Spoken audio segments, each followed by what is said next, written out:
Now get ready for WTF. You want to prove once for all that I'm better than you? Strap up. Bring it on, Big Brother Tin Man. Whose take is first? Brought to you by TireOutlet.com. Wholesale prices, premium service. All right, let's go, baby. 7:20 game week in football. Woo! We're talking football. It's why we named it WTF, and we've had to hold off all this time because football wasn't like smack dab here, full go, and now it is. So what do you got, yeah, Beef? get ready for some hot takes to be unleashed to the point you may need a bucket of water. That's right. Well, bucket look, guys, before we water. look ahead, let's look back. Mm-hmm. And not so much at the win over Charlie Southern, as exciting as it was for you, Dan. The Florida Gators are national champions. But as our bump music has indicated, for the first time since 75, the Canes and Knowles are both 0-1 to start a season. They both lost to ranked teams. So I guess the question is, whose loss is more concerning?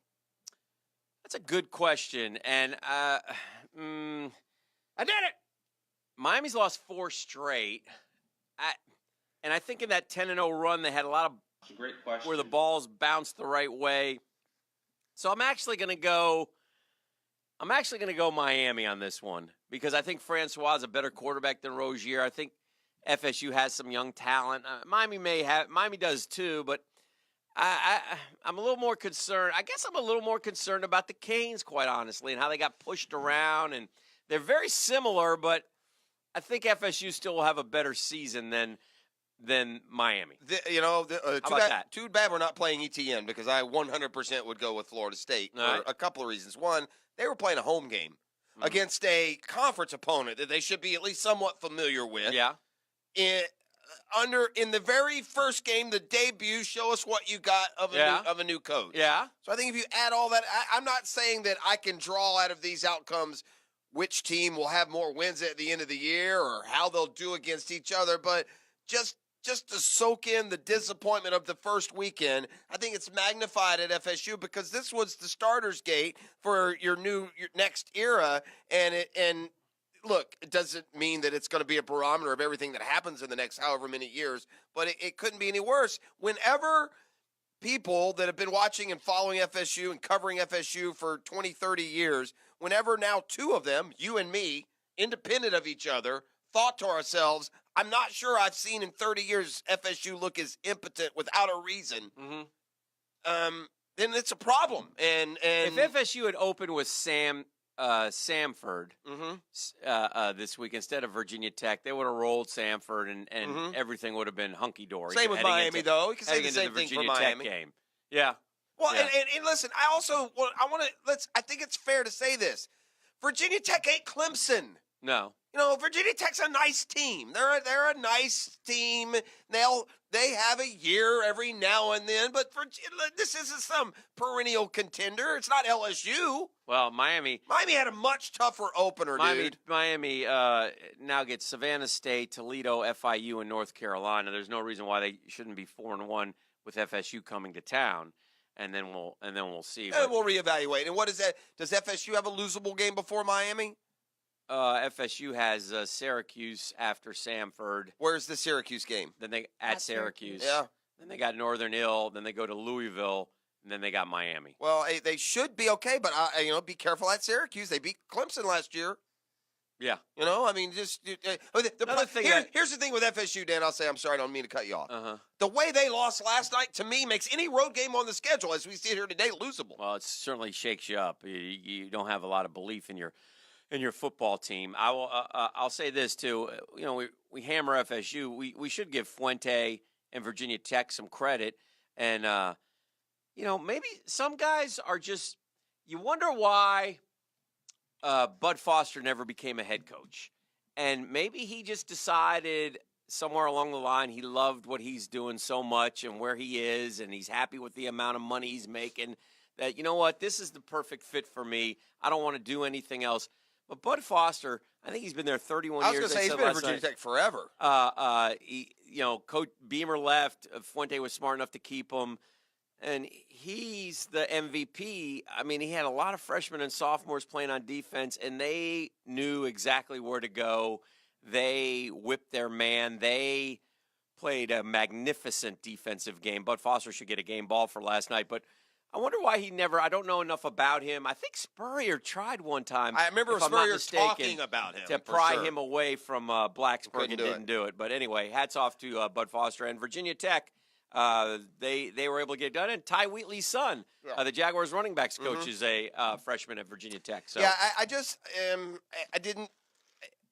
To me, part of what would concern me if I'm an FSU fan and quite frankly surprise me is I didn't think Virginia Tech played all that great. I mean, heck, Dan, their biggest plays in the pass game were jump balls that the FSU couldn't cover. Yeah, their running back hit a couple of plays, but they don't. My point is, Virginia Tech doesn't look to me like a team that's going to be 11-1 and challenge Clemson. No. So that is what that kind of it's that makes it a little worse. It's got to be a rough morning for Florida State, and like I said too, it's worse when it comes now because you wait all off season.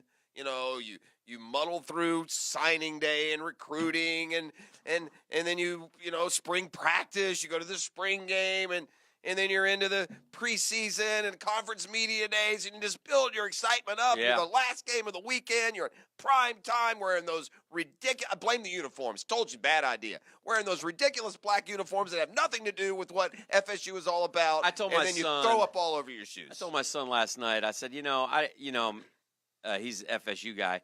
I said, I hate FSU, you know that, but you have some of the most iconic unis in college football. Wear them. I hate it. How do you not wear? I said this the other day. You disagreed with me. Yeah, I did. And looking back, you don't do it for your opener. You do it for Samford this week if you're going to wear something different. No, right. Show the country you're getting that garnet gold. Get that gold helmet on. Yeah. So I didn't. It's cool. It's a cool logo. It's a cool helmet. Yeah, I mean, listen, it is what it is. So in the end, both tough losses. And the only difference, one of the differences, though, is Miami's still reeling now. Miami has lost 4 in a row, and the next time they play a good team, the same thing is going to be, which will be maybe be FSU. We're going to be each other. I would say FSU also reeling, though. 7-6 a year ago, not the program standard. Get a new coach, and then an absolutely horrid debut. Horrific. That game, the Miami FSU game, now sets up as an elimination game for one of those teams. They lost 24-3 at home last night, Dan. Yeah. I mean, this match is, you know what? I said it's the most impotent. Maybe it's the Wake Forest 30-0 game. That would rival it, I guess. Yeah. But the program, I don't know. There was just different expectations. It's worse when you got a new coach. I mean, we've said all along we're going to measure Mullen versus Taggart, and this is an uneven playing field. It is. They played a real team. Florida played a nobody. Well, here's your sobering. There's one bit of sobering news that you can play on Florida's 53-6 win. Jimmy Mack scored 61 in his opener and had 600 yards of offense. Yeah. So, but he never had a team look as prepared as Dan Mullen did in his first game. No. So there is a lot. There's a lot other happening in college football over the weekend. Just when I try and build up, I don't know if he does it on purpose. And maybe the whole world softened too much on Nick Saban during this most recent car wash of him. He's been everywhere, just been Mr. Gentile. He went back to being the jerk. Incredibly rude. Yeah. And then even in his response yesterday at a press conference, he still did it wrong. No one's asking you to vilify your players, you clown. What are you talking? Listen, I called Marie and I apologize, but again, I'm not gonna be put in a position asked to vilify one of my own players while I. What are you talking about? You could have pumped up Tua. Look, listen, it's called competition. One guy's better than the other guy. The guy who's better is going to play more. That's all. They're going to move Jalen Hurts, obviously. Jalen Hurts would do himself well, probably, if he really wants to be a quarterback, to tell Nick Saban, look, I got 3 more games in me, and then I'm done. I'm taking my red shirt. I'm going to graduate, and then I'll have 2 years eligibility left. I'm not going to go play at Texas Tech. I don't want to be. Yeah, I don't want to be the backup this year. I want to play football. And I enjoy college football, and Jalen Hurts is not going to be an NFL quarterback, though. So if he's in a hurry to get to the league and he wants to play, he's going to have to change positions. And I will say this: you add that guy to Alabama, and Alabama gets a little more scary because now that they may have an offense to go. And look, they've always had an offense. Don't get me wrong. Jalen Hurts was fantastic. What is Jalen Hurts? Yeah, but 26 and he's 2. a winner, but not 2 is so much better. It's not even Correct. close. So my point is they can now throw it really well. They've never had a great quarterback, Dan. Yeah, you mix that in and watch out, world. No, because now it looks like they have like a Heisman talented quarterback. I will say this about the Saban incident. I wasn't bothered, but I noticed on Sunday morning all the ESPN people. Maria Taylor is an outstanding journalist and is very well respected and very well thought of in whatever she does, be it sidelines, be it hosting. She should have been the get up lady. She's good. She's very good. Awesome. Yeah, very, very good at what she does. I just felt like she didn't need all the big brothers sticking up for her from the media. Maria Taylor handles herself just fine. And to Nick Saban's credit, he's a to anybody.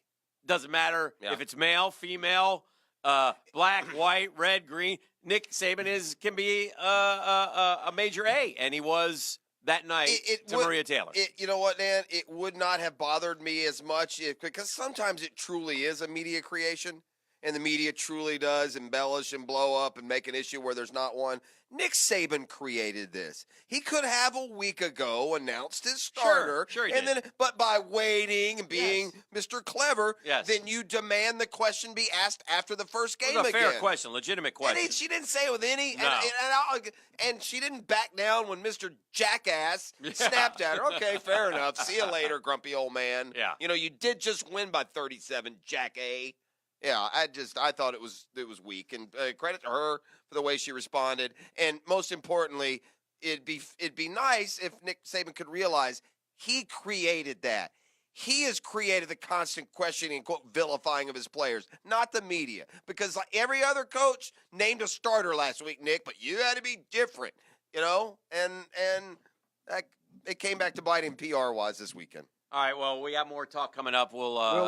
We'll take the Guggen's takes on this on the text line, driven by Duval Ford, 641-1010. One of them will get a free floral delivery from our friends at Kuhn Flowers. Oh, nothing like him. BWR got some roses from Kuhn recently, and they were lovely. Lovely. Let's review the Friday 5-pack. That'll be fun. You want to do that next? I'm fine with it. Okay. No. No? No. That girl. Then you can stay playing. It's coming up after the break. The Drill on 1010XL. From the studios of Republic Services, we'll handle it from here. Who's going to be this week's superhero? Bring the Duke today, brother. After the action, listen for the Tony's Auto Sales